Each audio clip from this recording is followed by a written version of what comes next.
నమస్తే వీతిని స్వాగతం లక్ష్యం సమాజేతం నేను సురేష్ దండు డివిజన్ కార్పొరేటర్లు అందరూ కూడా నిన్న 3 సంవత్సరాల సెలబ్రేషన్ చేసుకున్నారు. మరి 3 సంవత్సరాల్లో వీరు చేసినటువంటి అభివృద్ధి ఏంటి, మరి రాష్ట్రంలో ప్రభుత్వం ఏర్పాటు చేశారు, ఎమ్మెల్యేలు కూడా దాదాపు 80% వాళ్ళ ఎమ్మెల్యేలే గెలిచారు. మరి ఈ 2 సంవత్సరాల్లో ఎలా అభివృద్ధి చేయబోతున్నారు?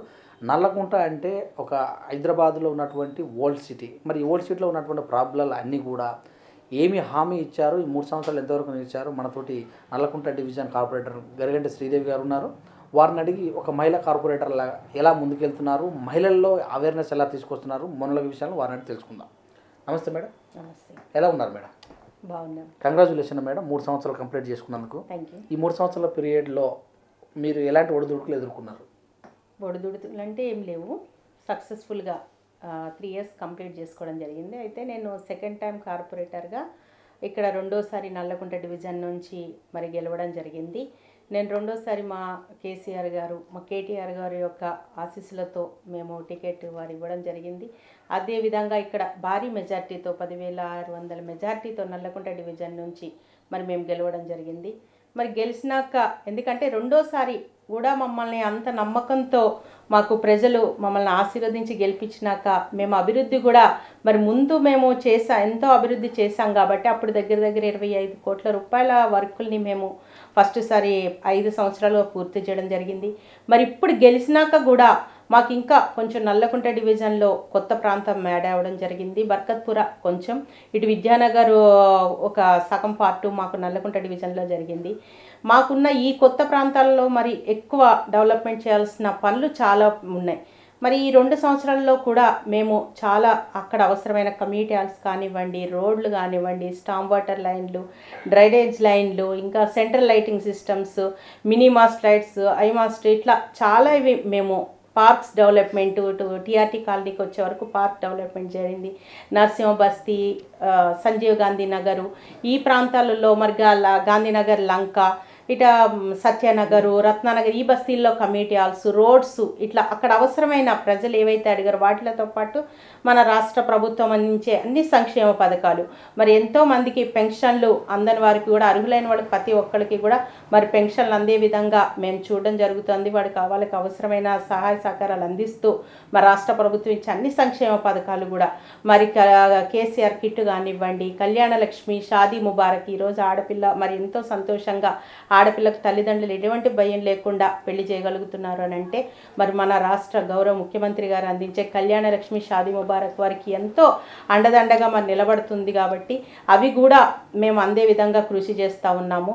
తెల్ల రేషన్ కార్డులు లేని వాళ్ళకి కూడా మరి వాళ్ళకు కూడా మేము కొత్త రేషన్ కార్డు చేయించడము, ఇంకా దానిలో కొన్ని రేషన్ రాని వాళ్ళకి ఇబ్బంది కలగడానికి ఎప్పటికప్పుడు నిత్యం మేము నల్లకుంట డివిజన్లో అన్ని కాలనీలు, బస్తీలు, గల్లీల్లో కూడా నిత్యం మరి పాదయాత్రలు, పర్యటనలు మేము చేస్తూ ఉంటాం. ముఖ్యంగా మరి నేను మహిళా కార్పొరేటర్గా నన్ను మహిళలు ఎంతో ఆదరించారు కాబట్టి, వాళ్ళు ఎంతో అభిమానిస్తారు కాబట్టి మరి వారికి కూడా నేను ఏదో విధంగా మరి నేను చెయ్యాలి, వాళ్ళకి సహాయ సహకారాలు అందించాలని మరి 350 పొదుపు సంఘాలను కూడా ఏర్పాటు చేయడం జరిగింది. ఈ కొత్త ప్రాంతం ఏదైతే కలిసిందో బర్కత్పుర ప్రాంతం కానివ్వండి, విద్యానగర్ ప్రాంతం, అక్కడ కూడా మరి పొదుపు సంఘాలను ఏర్పాటు చేయడము, ఈ ఏర్పాటు చేసిన పొదుపు సంఘాలకు ఇప్పటి వరకు కూడా మరి 5 లక్షల వరకు కూడా లోన్లను కూడా ఇప్పించడం జరిగింది. దాంతోపాటు వాళ్ళకి ఇంకా ఏదైనా బిజినెస్లు చేసుకుని దాని ద్వారా మరి వాళ్ళు బిజినెస్లు ఏర్పాటు చేసుకుంటామన్నప్పుడు కూడా వారికి నేను విధంగా వాళ్ళు ముందుకెళ్ళడానికి ఏదన్నా నేను చేయగలిగిన వంతు సహాయం ఏదున్నా కూడా వారికి అందిస్తూ వాళ్ళని కూడా సమాజంలో మరి ఆర్థికంగా కూడా, ఎందుకంటే మహిళలు ఈరోజు ఇద్దరు కూడా ఇంట్లో భార్యాభర్తలు కష్టపడితేనే ఫ్యామిలీ నడిచే పొజిషన్లో ఉంది కాబట్టి వాళ్ళకు అవసరమైన ఆర్థికంగా కూడా మరి మహిళలు బలంగా ఉంటేనే సమాజంలో మరి వారి గౌరవంగా ఉంటుంది. మరి దేశం కూడా మరి మహిళ ఆర్థికంగా ఎదిగితేనే ముందుకెళ్ళగలుగుతుంది. కాబట్టి వారికి కూడా నేను అన్ని విధాలుగా నాకు నేను ఎంత సాయం అందించగలనో వాళ్ళకి అందిస్తూ ఉన్నాను. మీ మాటలు చూసినట్టయితే మీరు చేసినటువంటి అభివృద్ధి, మీ కేసీఆర్ పెట్టిన పథకాలను బట్టి చూస్తే రాష్ట్రంలో 88 సీట్లు వచ్చినాయి. ఒక ప్రజాప్రతినిధిగా మీరు ఈ విజయాన్ని ఎలా ఆస్వాదిస్తున్నారు? చాలా సంతోషంగా ఉందండి. ఎందుకంటే ఇవన్నీ మేము ముందు ఊహించిందే. ఎందుకంటే మా గౌరవ ముఖ్యమంత్రి గారు కేసీఆర్ గారు మరి ఆయన తెలంగాణ రాష్ట్రాన్ని తీసుకువచ్చి తొలి ముఖ్యమంత్రిగా తెలంగాణ రాష్ట్రంలో ఆయన వచ్చిన తరువాత మరి ఎన్నో సంక్షేమ పథకాలను ప్రవేశపెట్టడం జరిగింది.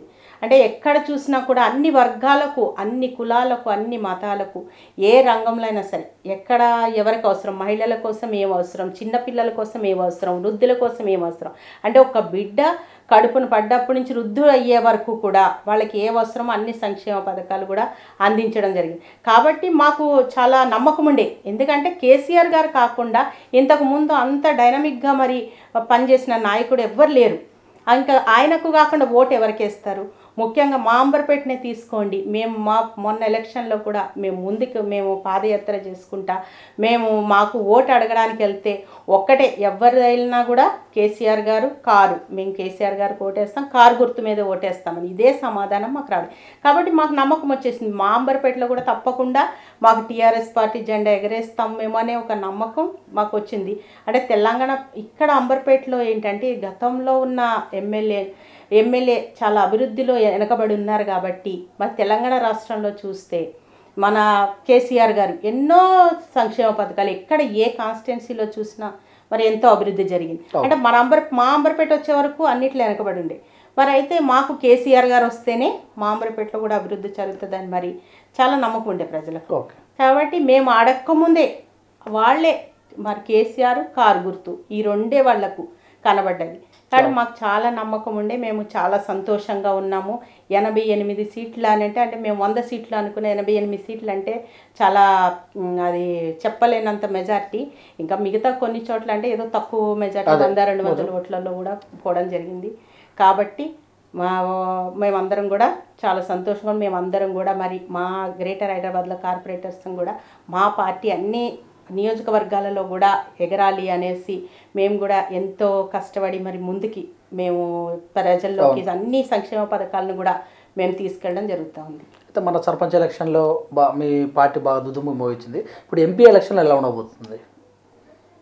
మీరు గతంలో చూసినట్టయితే గ్రేటర్ హైదరాబాద్ ఎలక్షన్లో మా కార్పొరేటర్ ఎలక్షన్లు అయినప్పుడు 99 సీట్లు అంటే 150-99 సీట్లు ఓన్లీ టీఆర్ఎస్కి రావడం జరిగింది. అదేవిధంగా మొన్న చూసినట్టయితే 80% ఎమ్మెల్యేలు తెలంగాణ రాష్ట్రంలో టీఆర్ఎస్ పార్టీ నుంచి గెలిచారు.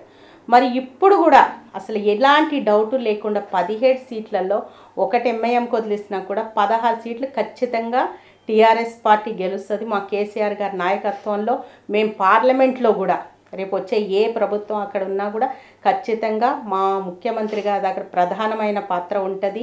మేము ఆయన కూడా మరి ఎందుకంటే ఇక ఆయన ముందుకెళ్ళి అంటే తెలంగాణ రాష్ట్రంలో ప్రజలందరూ కూడా ఈరోజు కేసీఆర్ గారిని మాత్రమే నమ్ముతున్నారు. ఏ విషయంలో అయినా అంటే ఏది కావాలన్నా తెలంగాణ రాష్ట్రం అభివృద్ధి చెందాలి అని అంటే కేసీఆర్ గారినే. ఎక్కడ చూడండి మీరు ఎన్ని సంక్షేమ పథకాలు ఇవన్నీ కూడా అంటే ఒక రైతుకు వచ్చే వరకు రైతు కన్నీరు పెట్టొద్దు, ఒక రైతు ఏ బాధతోని ఆత్మహత్యలు లాంటివి చేసుకోకూడదని మరి రైతు బంధు అందించడం జరుగుతుంది. మరి రైతు బంధు ఒకటి అందిస్తే సరిపోదు, వాళ్ళకి అవసరమైన పొలానికి నీళ్లు కావాలి. దానివల్ల మిషన్ భగీరథ తీసుకొచ్చిండు. అంటే మిషన్ భగీరథ ద్వారా ఈరోజు లక్షల ఎకరాలకు వాటర్ అందుతాను. మరి అలాగే మిషన్ కాకతీయ చెరువులు నింపుతున్నారు, ఆ చెరువుల ద్వారా కూడా పంట పొలాలకు నీళ్ళు అందుతాయి. అంటే చెరువులు ఇంతకు ముందు పూడ్చేసి వాళ్ళ అంత కబ్జా గురైతే వాటిలన్నిటిని కూడా ఇప్పుడు పునరుద్ధరిస్తున్నారు. ఇట్లా రైతుకు భరోసాగా ఉంటే మరి ఎంతోమంది కులాల వారికి కూడా మరి ఆత్మగౌరవంగా వాళ్ళు నిలబడాలని మరి వాళ్లకు స్థలాలు ఇచ్చి వాళ్లకు ల్యాండ్ ఇచ్చి వాళ్లకు గౌరవ బిల్డింగ్లు కట్టుకోవడానికి కూడా వాళ్ళకి నిధులు ఇవ్వడం జరిగింది. మరి అదేవిధంగా చిన్నపిల్లలు ఒక గర్భిణీ స్త్రీకు ఒక తల్లి కడుపు బిడ్డను మోసే సమయంలో మరి ఆ బిడ్డకు పౌష్టికాహారం అందాలని కూడా మరి ఈరోజు మన అంగన్వాడీ ద్వారా అందించడం జరుగుతూ ఉంది. మరి మంచి మెడిసిన్ తీసుకోవాలి, ఎందుకంటే ఆరోగ్యమైన సమాజం నిర్మించాలి అని అంటే ఆ బిడ్డకు మరి డబ్బులు అంటే ఆడపిల్ల అయితే 13,000, మగపిల్లడైతే 12,000 అందించడం జరుగుతుంది. అంటే ఈ విధంగా కళ్యాణ లక్ష్మి కానివ్వండి, పెన్షన్ వృద్ధుల పెన్షన్ కానివ్వండి, విడో పెన్షన్ కానీ, ఒంటరి మహిళను కూడా గతంలో ఎవరు అసలు ఈ థాట్ కూడా ఎవరికి వచ్చి ఉండదు. అంటే ఇలాంటి ఒక విభిన్నమైన ఆలోచనలతో మరి ముందుకు వెళ్ళే నాయకుడు ఎక్కడ ఏ విధంగా చూసినా కూడా మరి ఉద్యోగ పిల్లలు చదువుకునే వాళ్ళకు ఈరోజు గురుకులాలు, అవును, ఎన్నో గురుకులాలు వచ్చినాయి. అంటే మంచి ఒక నాణ్యమైన విద్యను అందించాలని మరి గురుకులాలను ఏర్పాటు చేయడం జరిగింది. ఆ తర్వాత మరి ఎంప్లాయ్మెంట్ కల్పించడం కోసం మరి ఎన్నో టీ హబ్ లాంటివి ఎన్నో ఈరోజు మా కేటీఆర్ గారు, మా వర్కింగ్ ప్రెసిడెంట్ కేటీఆర్ గారు కూడా ఉద్యోగ పరిశ్రమలను ఇక్కడికి తేవాలి అని మరి ఎంతో ప్రయత్నం చేస్తా మరి ఎంతో మందికి ఎంప్లాయ్మెంట్ కలిగించే విధంగా కృషి చేస్తాను. అంటే ఏ రంగంలో చూసినా మనకి ఎక్కడా కూడా వేరే అవకాశం లేకుండా, వేరే వాళ్ళకి ఎవరికి అవకాశం ఇవ్వకుండా మరి అన్నిటిలో కూడా డెవలప్మెంట్ చేస్తాం. కాబట్టి రేపు వచ్చే ఎంపీ ఎలక్షన్లో కూడా డెఫినెట్గా మా 16 సీట్లు ఖచ్చితంగా టీఆర్ఎస్ పార్టీ గెలుస్తుంది. అయితే మీరు మీ పథకాల గురించి మీరు చేసిన డెవలప్మెంట్ గురించి చక్కగా వివరించగలుగుతున్నారు. మరి మహిళా కార్పొరేటర్గా మీ డివిజన్లో ఉన్నటువంటి మహిళలకు మీ జరుగుతున్నటువంటి ఈ మధ్యకాలంలో కూడా చూసి ఉంటారు మీరు, అంబర్పేటలో ఒక ఉన్మాది అమ్మాయిని, అలాంటి విషయాలు కానీ భ్రూణహత్యలు కానీ జరుగుతున్నటువంటి సందర్భాలలో ఈ మహిళా కార్పొరేటర్గా ఇలాంటివి జరిగినప్పుడు అవేర్నెస్ ఎలా తీసుకెళ్ళాలనుకుంటారు మీరు? కానీ మొన్న జరిగిన ఒక మా డివిజన్కి చెందిన అమ్మాయి మొదలిక అనేసి అలాంటివి ఆ ఉన్మాది దాడులు అనేవి మాత్రం ఇవి చాలా తీవ్రంగా ఖండించాల్సినవి. నేను ఉమెన్గా చాలా బాధపడ్డ సందర్భం అది, నేను స్వయంగా చూశాను. కాబట్టి అంటే ఇలాంటివి ఈ రోజులకి కూడా ఇంకా ఆడపిల్ల పుట్టడం అంటే కూడా ఒక గుండెల మీద కుంపటి అనే, ఇంకా ఈ మన సమాజంలో ఇంక ఇప్పటికీ కూడా ఇంత ఆధునికతను సంచరించుకుని ముందుకు పోతున్నా కూడా ఇంకా ఉంది ఆ తేడా అనేది. కానీ అవన్నీ కూడా బాధపడే సందర్భం, కానీ పబ్లిక్లో వస్తుంది. మేము కూడా ఇలాంటి సందర్భాలు వచ్చినప్పుడు చాలా అవేర్నెస్ కార్యక్రమాలు చేయడం జరుగుతుంది. ఎందుకంటే ఆడపిల్ల అంటే ఇప్పుడు బరువు కాదు, ఆడపిల్ల అంటే మహాలక్ష్మి, తనను శక్తిగా మలుచుకునే శక్తి కలిగిన అది స్త్రీ అనేసి మేము ఈరోజు చెప్తా ఉన్నాము. ఇంకోటి ఇలాంటి దాడులు మాత్రం జరిగినప్పుడు మేము కూడా మా కేటీఆర్ గారు, మా సీఎం గారి దృష్టికి కూడా ఈ విషయం తీసుకెళ్ళాలి జరిగింది. అయితే ఏంటంటే మేము కూడా చెప్తున్నాం, ఒక అబ్బాయిలను మాత్రం కొంచెం తల్లిదండ్రులు పెంచేటప్పుడు ఆ అమ్మాయిలను ఎంత జాగ్రత్తగా వాళ్ళకి అన్ని విషయాలు చెప్తామో, అమ్మాయిలకు కూడా వాళ్ళ అబ్బాయిలకు కూడా వాళ్ళ తల్లిదండ్రులు అంటే మన ఇంట్లో ఆడపిల్లలు ఉంటే ఏ విధంగా ప్రవర్తిస్తారు, బయట ఏ పిల్లని చూసినా తనకు ఒక సోదరిగా అంటే ఏదైనా ఇంకా తను ఏదైనా హెల్ప్ చేయగలిగేటట్టు ఉండాలి. కానీ ఈ విధంగా క్రూరంగా మాత్రం ప్రవర్తించొద్దు. ఇంకా మేము ఇట్లా ఈ పెన్షన్లు ఇచ్చే దగ్గర కానీ కళ్యాణ లక్ష్మి ఇచ్చే దగ్గర కూడా చెప్తాం, ఆడపిల్ల ఎప్పుడు సమాజానికి పరువు కాదు. ఎందుకంటే సమాజం ఏర్పడ్డదే ప్రకృతి అంటేనే స్త్రీ పురుషులు ఇద్దరితో. కాబట్టి మన ఆ ఇద్దరు ఈ భూమి ఆకాశంలాగా ఇద్దరు ఆడపిల్ల కూడా మరి ఉంటేనే సమాజం అని. కాబట్టి ఎప్పుడు కూడా ఆడపిల్లను బరువుగా భావించొద్దని నేను కోరుతున్నాను. ఓయిలో చదువుకున్నారు మీరు, మరి డైరెక్ట్ రాజకీయాల్లోకి వచ్చారు, ఎలా అనిపిస్తుంది ఫీలింగ్? చాలా సంతోషం, చాలా మంచిగా అనిపిస్తుంది, చాలా హ్యాపీగా అనిపిస్తుంది. అంటే నేను గృహిణిగానే నేను నా ఫ్యామిలీని నేను చూసుకున్నప్పుడు చాలా జాగ్రత్తగా చూసుకోవడం జరిగింది. అంతవరకు ఒక ఆధ్యాత్మిక కార్యక్రమాలు ఇవే మేము ఎంతసేపు నాకు ఇండ్లు గుళ్ళకి వెళ్ళడము, ఆధ్యాత్మికంగా కొన్ని ప్రోగ్రాములు చేయడము, ఇట్లాంటి మహిళలతో కలిసి గుళ్ళల్లో కొన్ని కార్యక్రమాలు నిర్వహించడం ఇట్లాంటివి చేసుకునేవాడు. అయితే అనుకోకుండా నాకు ఇక్కడ మహిళా రిజర్వేషన్ అయ్యి మరి కార్పొరేటర్గా అవకాశం వచ్చింది. అంటే ఆ అవకాశం మరి నాకు ఇప్పుడు కూడా ఎందుకంటే ఈ అవకాశం చాలా తక్కువ మందికి రావడం జరుగుతుంది. ఇట్లా ఇది రాజకీయం అనేకంటే ప్రజాసేవ. అయితే మేము ప్రజాసేవనే మనం భావిస్తూ ఉంటాము. మరి ప్రజలకు సేవ చేసే అవకాశము అంటే మానవ సేవే మాధవ సేవ అన్నారు. కాబట్టి మేము ఈ ప్రజలకు సేవ చేయడమే మేము దేవుడి సేవగా, ఎందుకంటే దేవుడిని ఎంత నమ్ముతామో నాకు ఈ అవకాశం ఇచ్చిందంటే దేవుడు నేను ప్రజలకు సేవ చేయాలని ఇచ్చాడు. కాబట్టి మేము మాతో అయినంత మా శక్తికి మించి కూడా కొన్నిసార్లు మేము చేయడం జరుగుతుంది. అంటే మాతో ఇప్పుడు మేము కార్పొరేటర్గా మా పరిధిలో ఏం చేయగలమో అన్నీ మాకు అవకాశం ప్రజలు కూడా మరి ఇచ్చారు. కాబట్టి మా మీద నమ్మకంతో ఇచ్చారు. కాబట్టి మేము వారికి వీలైనంతగా మేము ఎప్పుడు అందుబాటులో మేము వారికి సేవ చేస్తూ ఉన్నాము. ఇంకా ముందు కూడా మరి ఇదే విధంగా ఇంకోటి ఈ పదవులతోని వీటితో కూడా సంబంధం లేకుండా ఎప్పుడు ప్రజల్లో మరి మా శక్తి వరకు మేము ఈ ప్రజాసేవ చేయడానికి మేము ప్రయత్నం చేస్తూనే ఉంటాం. అంటే మీ పార్టీలో ఉన్నటువంటి ఒక అతి ముఖ్యమైన వ్యక్తులలో కవిత గారికి మన ఉత్తమ పార్లమెంటరీ కూడా వచ్చింది. ఒక మహిళగా ఆమె తోడ్పాటు ఎలా ఉంటుంది? అసలు అందరికీ కూడా అంటే ఇది ఒక కవిత గారికి కాదండి, కవిత గారికి రావడం అంటేనే, కవితక్కకు ఈ ఉత్తమ పార్లమెంటేరియన్ అవార్డు వచ్చింది అంటేనే ఇక్కడ తెలంగాణ యావత్ భారతదేశ ఆడబిడ్డలందరికీ వచ్చినట్టే. అంటే ఆడపడుచులందరూ కూడా గర్వించదగ్గ విషయం. తెలంగాణ బతుకమ్మ అంటేనే కవితక్క గుర్తొస్తుంది. అలాంటి కవితక్కకు ఇలాంటి అవార్డు రావడం మాత్రం నిజంగా చాలా గొప్ప విషయం. అంటే ఆవిడకు ఇవన్నీ కూడా చాలా చిన్న విషయాలు, ఆవిడకి చిన్న అది, కానీ మాకు చాలా సంతోషం, మాకు ఆనందం కలిగించే విషయం అనమాట. అంటే మా తెలంగాణ ఆడబిడ్డలందరికీ వచ్చినట్టే ఈ అవార్డు. మేము ఆ విధంగా భావిస్తూ మరి ఆవిడకు కూడా ఈ V3 న్యూస్ ద్వారా మేము శుభాకాంక్షలు తెలియజేస్తాం. మరి ఎన్నో అవార్డులు ఇంకా ఆవిడకి రావాలని, ఇంకా మా తెలంగాణ ఆడబిడ్డల కోసం అవి ఎన్నో కార్యక్రమాలను నిర్వహించాలని. ఎందుకంటే ఈరోజు తెలంగాణ అంటే ముందు గుర్తొచ్చేది కవితక్కనే, బతుకమ్మ అంటే గుర్తొచ్చేది కవితక్కనే. ఎక్కడికి వెళ్ళినా కూడా కవితక్కను చూడగానే అరే తెలంగాణ రాష్ట్రానికి అంత గుర్తింపు తీసుకొచ్చింది. అంటే ప్రపంచ దేశాలలో కూడా ఈరోజు తెలంగాణ రాష్ట్రము అంటే కూడా ఇంత పేరు గుర్తింపు రావడానికి మరి ఆవిడ కూడా ఒక ప్రధానమైన కారణం అని మేము తెలియజేస్తూ మరి ఆవిడకు మేము ప్రత్యేకంగా మరి ఆవిడకి శుభాకాంక్షలు తెలియజేస్తాము. అయితే ఈరోజు మీ ఎమ్మెల్యే గారు మరి మీ డివిజన్లో మీ అంబర్పేట అసెంబ్లీలో ఉన్నట్టు కార్పొరేటర్లందరూ కలిసి కూడా రోడ్ వైడింగ్ కార్యక్రమంలో పాల్గొనడం జరిగింది. ఎలా అనిపించింది? ఏమేమి డిస్కషన్ జరిగింది? ఇంకొకటి ముఖ్యంగా మేము తెలియజేయాల్సిన విషయం ఏంటంటే, మా అంబర్పేటలో మరి టీఆర్ఎస్ పార్టీ గెలవడానికి కూడా మరి ఇంతకు ముందు దగ్గర 14 సంవత్సరాల మీద కూడా ఈ ఫ్లైఓవర్ ట్రాఫిక్ని నియంత్రించాలి, దానికోసం ఒక ఫ్లైఓవర్ నిర్మాణం జరగాలి అని ప్లానింగ్ వరకే వెళ్తూ ఉంది. కానీ అది ఎప్పుడు కూడా ముందు అడిగేసింది లేదు దానికి. కానీ మా కేటీఆర్, మా వర్కింగ్ ప్రెసిడెంట్ కేటీఆర్ గారు మరి చొరవతో మరి ఈరోజు అంబర్పేటలో ఫ్లైఓవర్ నిర్మాణం జరుగుతుంది.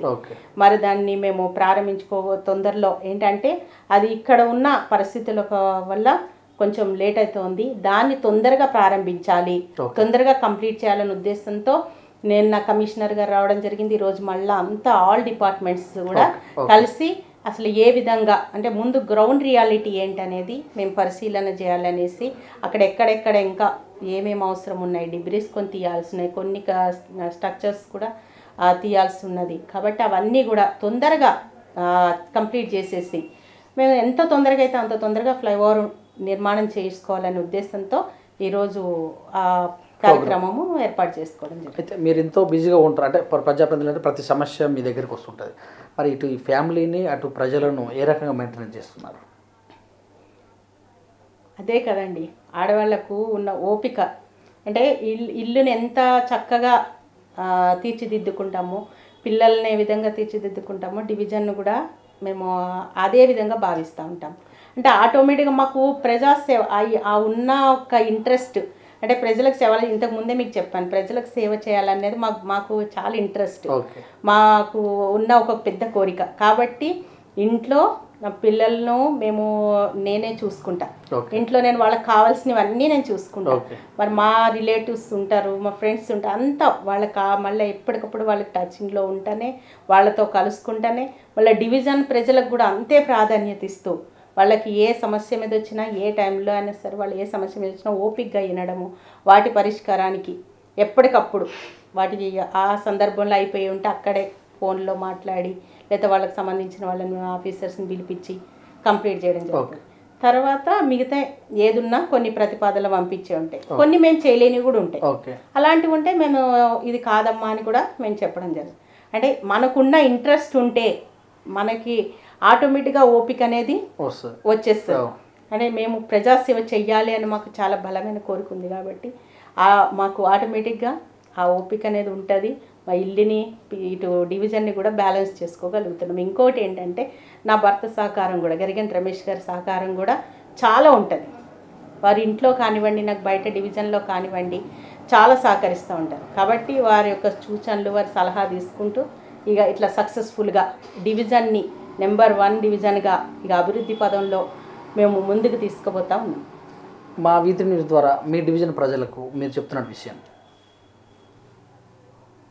V3 న్యూస్ ద్వారా మరి నల్లకుంట డివిజన్ ప్రజలందరికీ కూడా నేను ఎల్లవేళలా మీకు ఎప్పటికీ కూడా నేను కృతజ్ఞతరాలని తెలియజేస్తాను. ఎందుకు అంటే మరి ఈరోజు నేను ఒక గృహిణిగా కొన్ని ఆధ్యాత్మిక కార్యక్రమాలు చేసుకుంటూ ఉన్నా. మరి నేను ఈరోజు గరిగంటి శ్రీదేవి అని అంటే మరి ఎక్కడికి వెళ్ళినా కూడా గుర్తుపట్టగలరు. అట్లా మరి 2 సార్లు కార్పొరేటర్గా నాకు అవకాశం భారీ మెజార్టీతో గెలిపించి మా మీద నమ్మకంతో మమ్మల్ని ఇక్కడ గెలిపించి మాకు అవకాశం ఇవ్వడం జరిగింది. కాబట్టి మేము వారికి ఎప్పటికీ కూడా వారి రుణం నేను తీర్చుకోలేనిది. వారి యొక్క ఎప్పటికీ కూడా నా శిరస్సు వంచి నమస్కరిస్తూ మరి వాళ్ళకు, ఎందుకంటే నాకు మేము ఎక్కడికి వెళ్ళినా కూడా మాకు నా ప్రస్థానంగా కార్పొరేట్ నాకు ఇక్కడే ప్రారంభమైంది. కాబట్టి నా నల్లకుంట డివిజన్కి ఎప్పుడు కూడా మరి మొదటి ప్రాధాన్యతనిచ్చుకుంటూ మా ప్రజలకు, నల్లకుంట ప్రజలకు కూడా ఎప్పటికీ ఏ అవసరాలున్నా కూడా నేను వారి సేవకే నేను ఉంటానని, మరి వారికి ఏ అవసరమైనా కూడా మేము అందుబాటులో ఉంటూ నల్లకుంట డివిజన్ అభివృద్ధి కోసం మేము ఎప్పుడు కూడా ప్రత్యేకంగా మేము పనిచేస్తామని ఈ సందర్భంగా తెలియజేస్తూ, మరి వారు కూడా ఎలాంటి సమస్యలున్నా కూడా ఎప్పటికప్పుడు నా దృష్టికి తీసుకురావాలని నేను ఈ P3 న్యూస్ ద్వారా తెలియజేస్తాను. Thank you madam, thank you very much. మీరు ఫ్లైఓవర్ పనిలో బిజీగా ఉన్నప్పుడు కూడా మాకు సమయాన్ని ఇచ్చి మీ డివిజన్ యొక్క విశేషాలు, మరి రాష్ట్రం యొక్క జరుగుతున్న రాజకీయ విషయాలు చర్చించినందుకు వీటిని తరఫు ధన్యవాదాలు. Thank you. ఇదండి, మరి 2 సార్లు కార్పొరేట్ చేయడం చాలా సంతోషంగా ఉంది. ప్రజల రుణం తీసుకునే అవకాశం ఉంది. మేము చేసినటువంటి అభివృద్ధి పనులు, కేసీఆర్ చేసినటువంటి పథకాలు అవన్నీ కూడా కారు విజయదుందుమికి మారుమోగాయి. మరి మా ఎమ్మెల్యే గెలవడం సంతోషం ఉంది. లాస్ట్ టైం ఉన్నటువంటి ఎమ్మెల్యే ఎవరైతే ఉన్నారో అభివృద్ధిలో కుంటుపడిపోయింది. అదే కారణము ప్లస్ మేము చేసినటువంటి అభివృద్ధి 2 కలిసి మా ఎమ్మెల్యే గెలవడం మాకు చాలా సంతోషంగా ఉంది. రాబోయే 2 సంవత్సరాల్లో కూడా అభివృద్ధి అంటే మేము చూపిస్తాము. మరి ఒక మహిళా కార్పొరేటర్గా ఉన్నటువంటి జరుగుతున్నట్టు మహిళల మీద జరిగే విషయాలన్నీ కూడా మేము కేటీఆర్ దృష్టికి, కేసీఆర్ గారి దృష్టికి తీసుకెళ్ళాము. అవన్నీ కూడా విన్నప్పుడు చాలా బాధగా ఉంటుంది. మహిళలు అంటే మహారాణులే కాదు, మహాశక్తులు కూడా. మరి ఇలాంటివి ఒక మహిళలు, ఒక పురుషులు ఇద్దరు కలిస్తే మాత్రమే సృష్టి అనేది ఉంటుంది. ఒకరిమైన చిన్న చూపు ఉండకూడదని గరిగంటి శ్రీదేవి గారు V3 న్యూస్ తరఫున తెలియజేశారు. చూస్తూనే ఉండండి. కెమెరామ్యాన్ మనోజ్తో మీ సురేష్ దండు.